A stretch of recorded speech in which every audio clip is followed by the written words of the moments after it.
पाठ 4 कोण तथा कोणों की जोड़ियाँ। आपके किताब में पेज नंबर 40 में एक सारणी दी गई है। उस सारणी को आज हम पूरा करेंगे। तो इस तरह से सारणी दी गई है आपकी किताब में। नीचे दी गई सारणी का प्रेक्षण करो और निष्कर्ष करो। और यहाँ पर इस तरह से कॉलम बनाए हुए हैं। भुजाओं की संख्या, बहुभुज आकृति का नाम, बहुभुज आकृति बनाकर दी गई है और उसमें कितने त्रिभुज हैं वो आपको लिखना है। इस बहुभुज में जो भी आपको बहुभुज दिए गए हैं उनमें कितनी त्रिभुज हैं ये आपको लिखना है और उनके अंतःकोणों के मापों का योगफल लिखना है। तो पहली आकृति है, भुजाओं की संख्या 3 है। यहाँ पर जो आकृति बनी हुई है इस आकृति को देखिए, यहाँ एक भुजा ये है, दूसरी भुजा ये है और तीसरी भुजा ये है। इस तरह से इसकी भुजाओं की संख्या कितनी है? 3 है। तो जिस भी आकृति के भुजाओं की संख्या 3 होती है वो होता है त्रिभुज। तो त्रिभुज, यहाँ पर कितने त्रिभुज बनाए गए हैं? एक त्रिभुज बनाया गया है। तो इस कॉलम में हमको क्या करना पड़ेगा? 1 लिखना पड़ेगा। और हमको पता है कि त्रिभुज के तीनों कोणों के मापों का योगफल कितना होता है? 180 अंश होता है।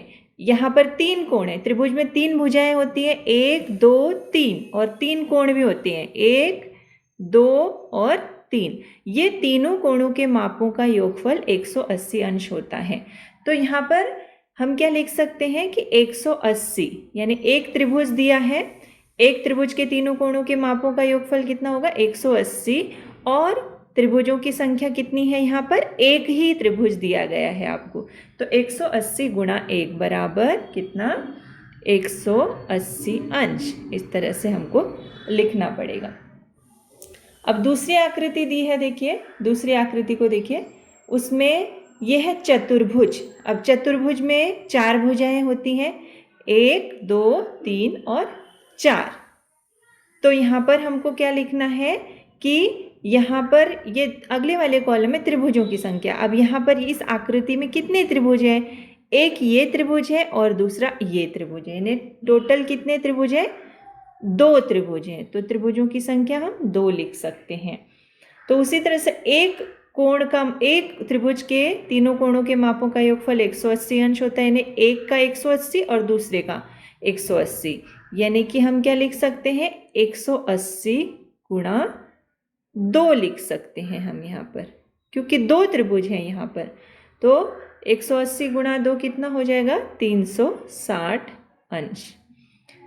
तीसरी आकृति देखिए ध्यान से। तीसरी आकृति पंचभुज की है। पंचभुज अर्थात जिस त्रिभुज की, जिस भी आकृति की 5 भुजाएं होती हैं। देखिए 1 2 3 4 5। यहाँ पर जो आकृति दी गई है उसकी 5 भुजाएं, इसलिए उसे पंचभुज कहा गया है। अब उसमें कितने त्रिभुज बनते हैं? देखिए 1 2 3। तो त्रिभुजों की संख्या हम कितनी लिख सकते हैं? 3। तो एक त्रिभुज का 180, तो 3 त्रिभुज का कितना? 180 गुणा 3 बराबर 540 अंश।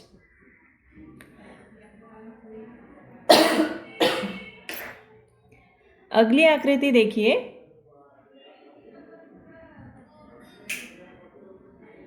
ये जो आकृति है यहाँ पर यह षटभुज की, यानी कि जिस आकृति की 6 भुजाएं होती हैं, 1 2 3 4 5 6। तो इसमें कितने त्रिभुज है? 1 2 3 4। 4 त्रिभुज है। तो हम यहाँ पर त्रिभुजों की संख्या कितनी लिखेंगे? 4। 180 अंश गुणा 4, तो कितना हो जाएगा?